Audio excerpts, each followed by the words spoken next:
slides, but please feel free to interrupt me if you have a question. All right, so we're looking at prenatal factors. What are prenatal factors?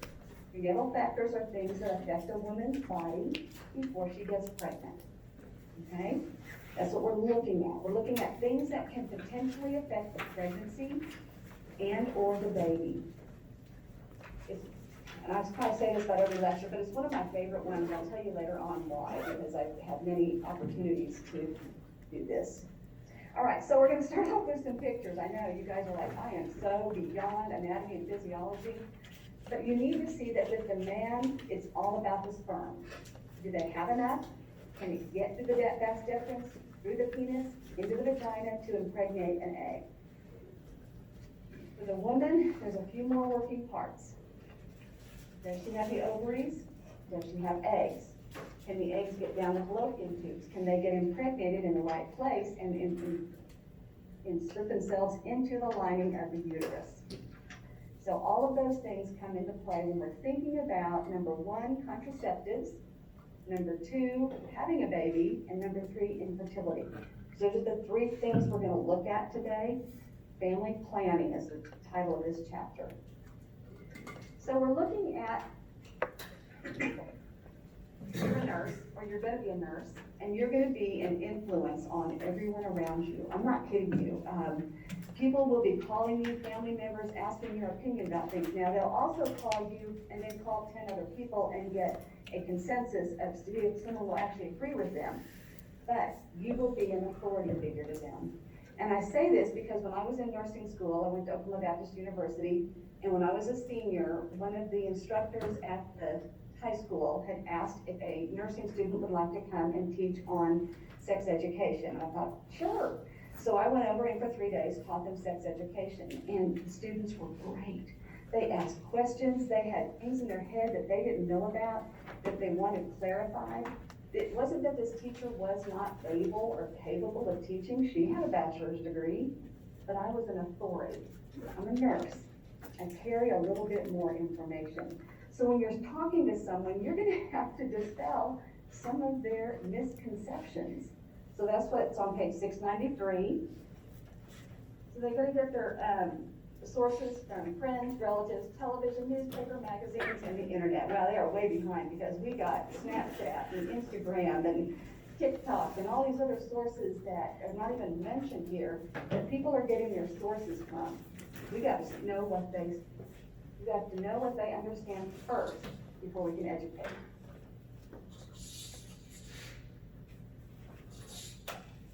I will slow down. So the point of that slide was, you're the authority. You need to understand about some of these things, and for the exam, I'll tell you what you need to understand. And you need to dispel some of their misconceptions.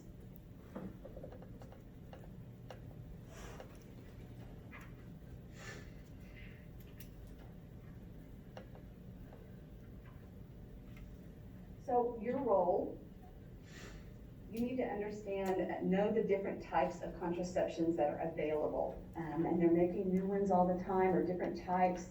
So if you run across one, I belong to a thing called Medscape, and it's very, very research oriented, and it's in mine I belong to is the nursing part of it, and it sends me up-to-date information about different things. So I'm always reading to find out more. So that's your role, is to find out information. Types of, now, some of you are going, I'm not going to be an OB nurse, that's fine. But for the test, there's some things you have to know. So you need to know the risks and benefits, because they all come with both. Proper use of each method. What to do if an error is made. And we'll talk about all of these things. So don't write this down, this is on your slide. Emergency contraception, backup methods, change of methods, questions and concerns. So I thought on page 694 it had a really interesting statement. It says, when discussing family planning, the woman's preferences take priority.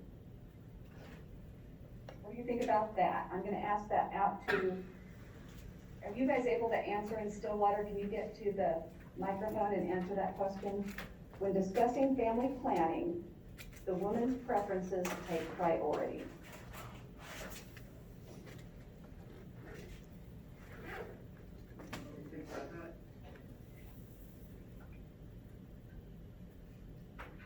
body.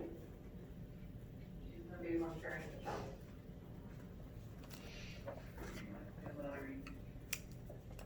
It's a woman's body, she will be the one carrying the child, so. Okay, all right. Yeah, so we want to make sure that we match the contraception up to the woman and her plans and her lifestyle. And you're gonna see there's a lot of them. We're gonna break them down so that you can understand them. There's a table on page 695 and 696, and before you freak out, yes, I want you to know this, but we're gonna go through all of these contraceptives. I love charts because they're bottom line.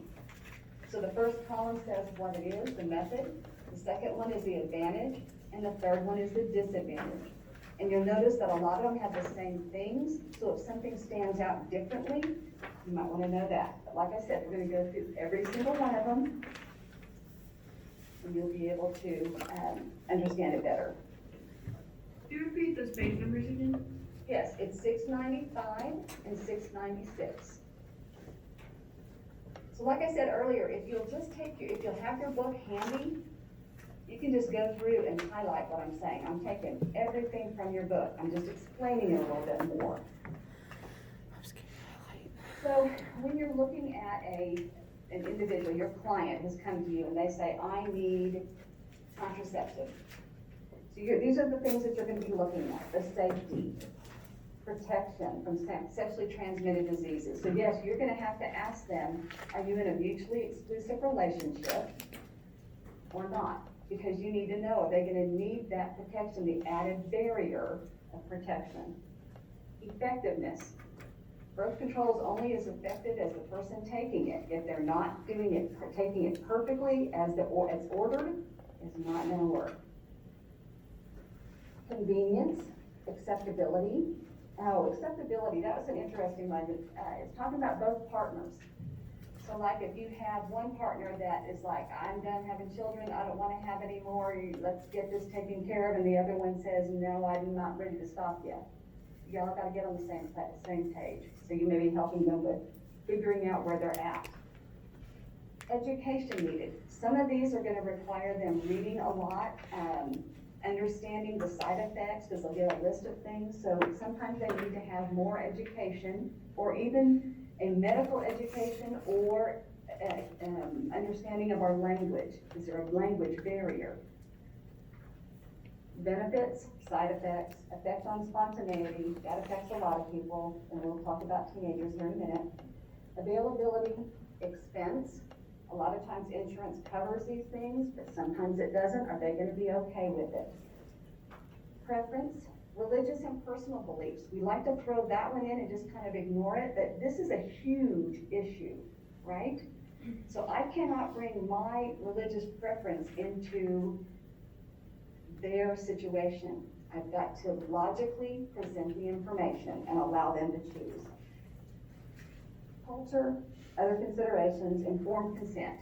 Because at some point there's gonna be somebody that's gonna take a signature on a legal form.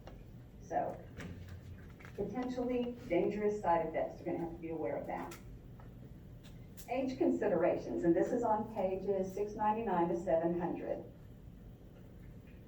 So here we go with the adolescent. So we've got a teenager with raging hormones, and we're trying to teach them about birth control pill and birth control. So you're gonna have to decide with them what would be the safest way for them to go. What's their knowledge? And don't assume they know it all. I used to teach a missions class at our church to young girls. It was grades 1st through 5th. And I remember one night I came in and I said, oh, how was school today? And they said, oh, it was fine. You know, we had the talk today, but we just know it all. And I was like, oh, really? I was always more confused after the talk. And they looked at me and said, I was too. And then we talked about that the rest of the night. They were confused. They get this information, but a lot of times it's not presented in a way that they can understand. So what does your adolescent know, and what do they need to know? Misinformation. Make sure that you have dispelled any lies that they've been told or myths or anything like that, and we'll talk about that. Risk-taking behavior, counseling adolescents, that's always fun. Let's see, I'm looking at this. So a lot of times your teenagers talking to them are embarrassed because they're having to talk about sex anyway with a person who probably shouldn't even be having sex because they're over the age of 20.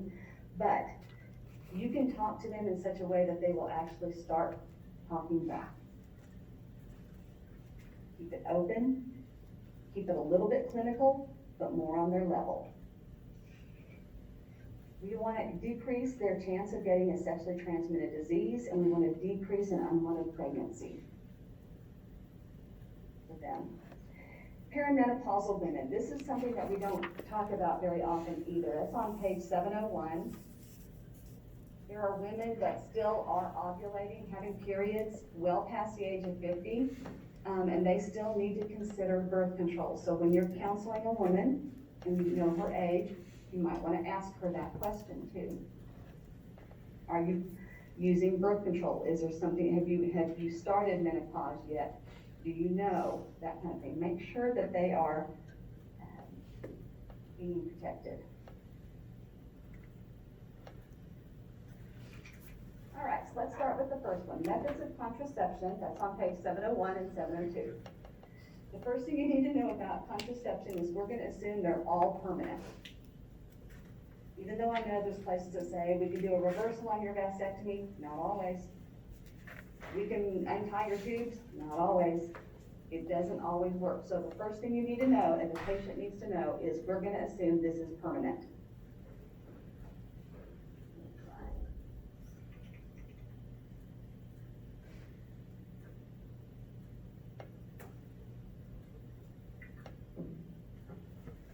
Okay, so the tubal sterilization. Usually, the most convenient time to do that is right after a woman has had a vaginal birth. Because everything's right there where they can get to it. The surgeon just can tie it off. They can do it after a C-section. Usually they do it 1 to 2 days later before they go home. And they can schedule it. It's outpatient. They can go in and have this done, have the tubes tied so that they cannot carry the eggs. The egg cannot get to the uterus, so it cannot implant. Remember those pictures at the beginning. So there's about a week of recovery of no lifting for them. So as a nurse, you're going to be instructing them to watch for signs and symptoms of infection, no lifting, all that kind of stuff. Hemorrhage, infection, anesthesia complications, just like any surgery. I don't care how minor it is, it's still surgery. They can have these complications. So tubal sterilization, we already did that one, sorry. And I'm not going into specifically what they do. If you're interested in that and you think you want to be a women's nurse, you can go in there and read it. But for this purpose, the concept behind being a tubal is that we want them to know that it's probably permanent and that there are going to be some lifting limitations for about a week afterwards. So the vasectomy. Again, we want them to know that it's going to be permanent. They go in, they make a small incision, they sniff the vas deferens so that it cannot carry the sperm into the vagina so that it cannot impregnate an egg. But here's the catch. They're not sterile, even after the procedure, until all the sperm have left the system. So they're going to have to come back in for a recheck and have their semen looked at to make sure there are no sperm. Okay, so that means they're going to have to get a backup. They're going to have to use a condom. The woman's going to have to, use her whatever method she uses. They're going to have a backup method until we know for sure that there are no sperm being made. I'm sorry? Okay, so the question here was, how long does that take? And I'm laughing because I had a student that actually worked at one of those clinics, and she said, the book says it can take months. And she said they give them 3 weeks. So, NCLEX book says months, I guess just to be safe. So let's just go with that one. I think it's actually 2 to 3 months or 20 to 30 ejaculations. Thank you.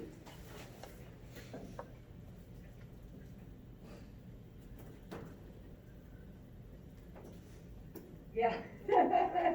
Someone said that was a lot, yes. Long-acting reversible contraceptives. You'll also see this as LARC some places. It's long-acting reversible contraceptives. The ones we just looked at were permanent. These are reversible. So on page 695, no, 702, well, I got 702. It's also in your chart. But these are IUDs. They used to say we're not really sure why it works, but now they're actually saying that they believe that it sets up an environment so that the egg really cannot implant. It's expelled. These are long-acting. They can be 5 years, they can be 10 years. There is a little bit of discomfort when they're putting them in, so a lot of women have chosen to do another route, but they're very safe. They do not go, they don't. The biggest problem they have is that they can fall out, so the woman has to check for the string once a month or whatever, just to make sure that it's still there. She just feels up there to see if it's there.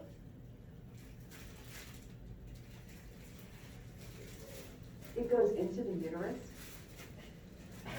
and it's on page 702, and it looks like a T. And so those little strings that are hanging down, that's what you feel for every month. What does it do? They believe that it keeps the environment so that the egg cannot actually implant, because there's so many things that go on to allow that, it causes an inflammatory response in your book is what it says, but in simple terms, it just means that it keeps the egg from actually implanting, so that it cannot start growing as a baby. So that is for the copper IUD. I used to work at the women's clinic. So the copper IUD makes it inhabitable for the egg to implant, and the hormonal IUDs such as like Mirena, Skyla, things like that, they actually produce hormones so that you can't ovulate. Okay, thank you. What was your name? Rochelle. Thank you. Okay, so on this, you're going to teach them about the side effects. They can have some cramping after it's placed. It can be discomfortable for a little bit, and sometimes their periods even go away. So they need to know that too, so they're not worried and think they're pregnant. Infections can happen, so they need to be watching for smell and discharge. Oral contraceptives, we're moving on from IUD. What you need to know about an IUD is that it is long-acting. You need to feel for the string. Yeah, that's about it. In all of these that I'm saying here, and it will say it on your chart, but I want to point it out, they do not protect against sexually transmitted diseases or STDs. So you want to be careful if you're counseling someone to make sure that they know that. You're gonna have to use, the man's gonna have to use a condom, or you're gonna have to use some barrier protection because you can still get a sexually transmitted disease. You may not get pregnant. This is an easy method, but you can still get an STD. So you wanna make sure she's safe. You can get implants. Let's see, yeah, that's the second one on there. Those go in, they're injectable. You can get hormone injections. The implant is actually a little tube that goes in, and it lasts for so long. And I'm not gonna have you memorize that. I just want you to know that there are implants, there are hormone injections. There are all these things that keep the woman from getting pregnant, and they're under that category of long-acting reversible contraceptive. They can help you not get pregnant. The things that kill me about both of these, though, it seems a little bit, I don't know that I could have done it because it takes a little bit of effort. Which one was it? You know, the injections were good because they last for 15 weeks, but you gotta remember to go back in and get your injection. There was one that you had to do, and I must be getting it confused with another one, so never mind. So what I said on the oral hormonal contraceptives is what we're on next. So that was the long acting. Now we're on oral hormonal contraceptive, the birth control pill.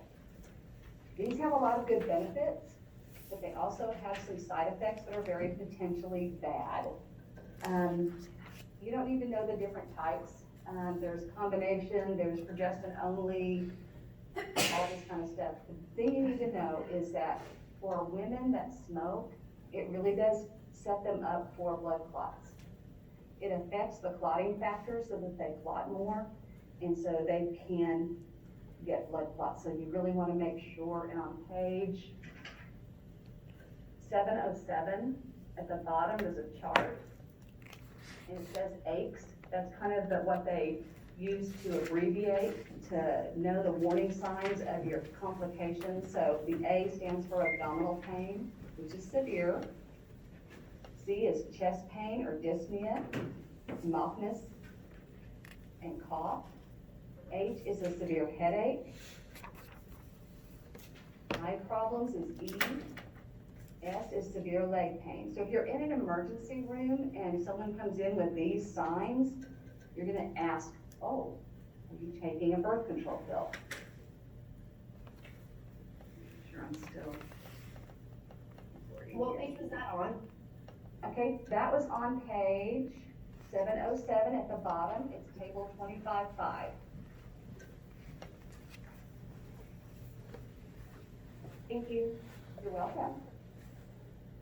The biggest complication for a lot of women is taking it every day. You have to take the pills, and then some of them have like what they call the no hormone pill. That's when you're on your period and you just take that one for a week.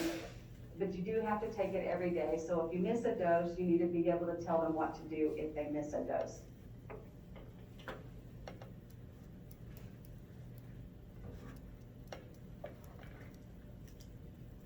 Your job is to teach them. Make sure they clearly understand the side effects. What was that?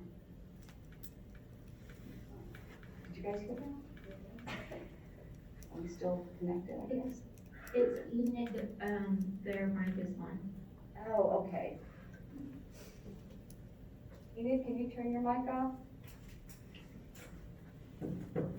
So your job is to teach the patient. You gotta take this every day. You may have some nausea. This is what you can do. Clearly understand the side effects and make sure they understand that the aches that can happen and what to look for. Know when to take the pills and that they need to report all the medicines they're taking because it can interfere with them.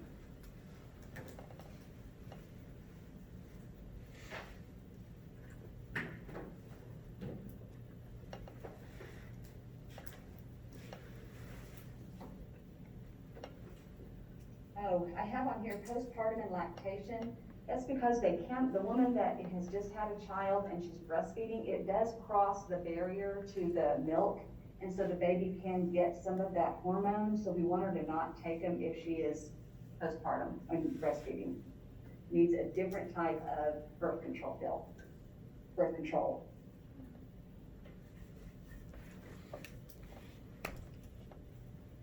Okay, this one is on page 707, your emergency contraception. I'm not gonna go through the 3 forms, you don't need to know that, but there's pills that they can take that will correct, like if they have, if they miss too many doses and they're afraid they might get pregnant, if they've been raped, there's just lots of scenarios, but there are pills that they can take. They should receive counseling about regular contraceptive method. I think that seems a little bit condescending to me, that may not be the reason why she's taking that, but that's my personal opinion. All right, so let's trot right into the transdermal contraceptive patch. So the patch is fairly easy. They put it on a different part of the body. It's applied to clean, dry, non-irritated skin on the abdomen, buttock, and this is straight from your book. Don't write all this down. Upper outer arm, upper torso, excluding the breasts. So they're going to apply it weekly. It says you apply on the same day for 3 weeks, and then it's worn continuously for 7 days. And then it's removed for 1 week, and then it's start again with your 3-week cycle. So you put it on, and then you switch sides. Here's the deal, you gotta put it on right. You gotta make sure that it's in good contact with your skin. So your lotions need to be avoided, whatever it is, wherever you're gonna put it, make sure that you're getting it on in the right skin. it is absorbed transdermally.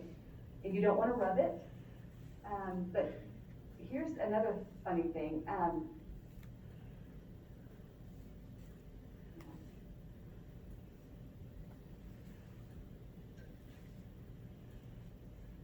For adolescents, it may be embarrassing for them because it can be shown, because where they put it might be in an obvious place. They don't want people knowing that they've got this on. One of the drawbacks is that it doesn't, if the person weighs more than 90 kilograms or 198 pounds, it may not work as effectively because it cannot get through to the actual capillaries to take it, the derm, to take it, because it's a transdermal, right?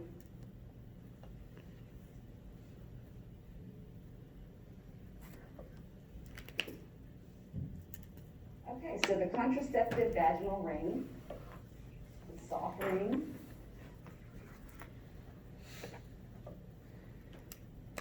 It's inserted into and covers the, hold on, let me make sure I'm getting that right because I'm getting it confused with something else. It's into the vagina and left in place for 3 weeks. It does require a prescription, but you don't have to go in to get fitted, and there will be other things that we look at that you do have to get in and get fitted. That the contraceptive vaginal ring, once you insert it, once you get your prescription, you're fine. So you wanna make sure that the client knows how to put it in before they leave the office, that they're comfortable putting it in there.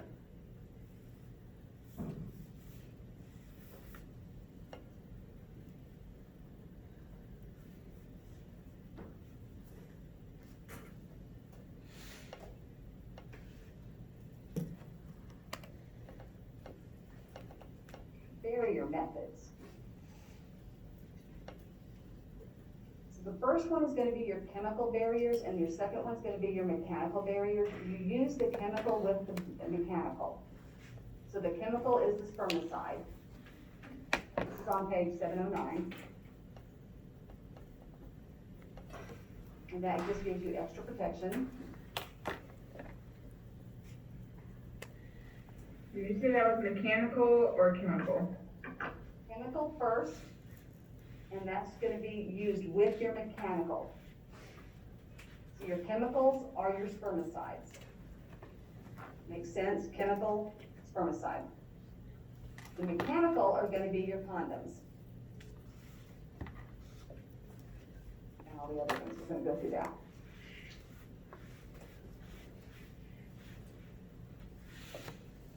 There are male condoms. They're pretty inexpensive, fairly easy to use. They just have to be placed before insertion of the penis into the vagina.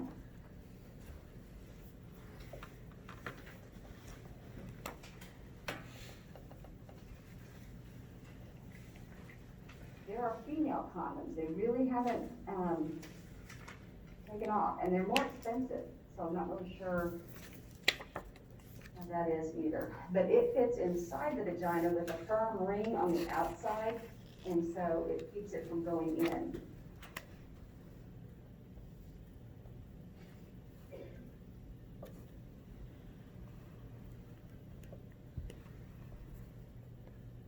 And then you have the sponge, the contraceptive sponge on page 710.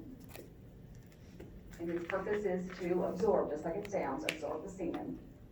And there's specifics in here on how to do it. You wash it, get 2 tablespoons of water and squeeze it till it becomes sudsy. It should remain in place for 6 hours after intercourse. So that's kind of a key there. So you have to be willing to put it on first and then leave it in for 6 hours. So you can see there's gonna take some planning there. You gotta have one, you've gotta be able to put it in, you gotta be able to leave it in for a little while to completely do its job.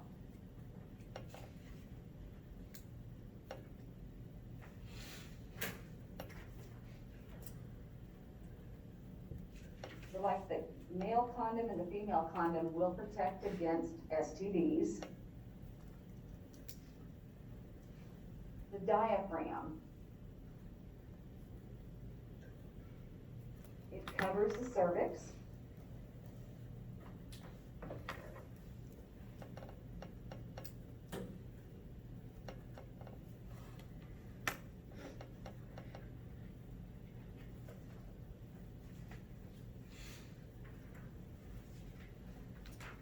which prevents the sperm.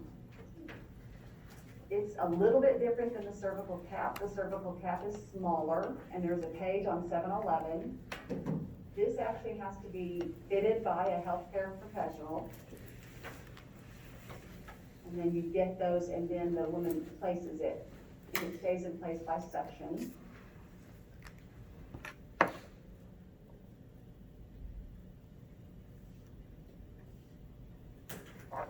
Again, they should not be removed for 8 hours after intercourse, just to make sure nothing gets around.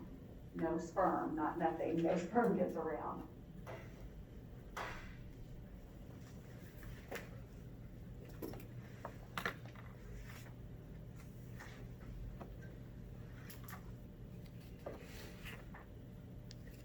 Any thoughts or questions before we move on to the next thing? Got the vaginal ring? I'm sorry? Yes.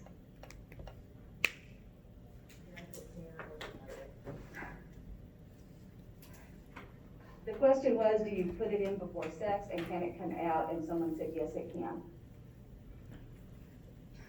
The vaginal ring. Again, remember, these are all contraceptives. They all have pluses and minuses. You gotta decide how critical is it for you not to get pregnant at this time? Which method are you wanting to use that will actually, and are you gonna be able to do the steps required to make sure that doesn't happen? I'm gonna grab a drink real quick. So you can't see me.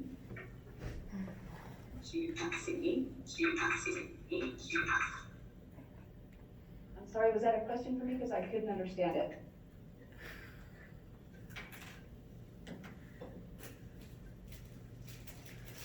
Okay, so we are looking at natural family planning methods. I think these are cool. I think it's a great way to, especially for a woman to become aware of her body. I actually used the temperature method. I thought it was great. Took my temperature every day. I saw where it spiked a little bit or it goes down. On different people, it does different things. And here's gonna say one thing, but I'm telling you, it can do either. It can spike or it can go down when you're ovulating. Worked great for us. But you have to be very, very disciplined for this. So, natural family planning, and then up at the top of page 712 is another really cool chart. Again, I love charts because they put it in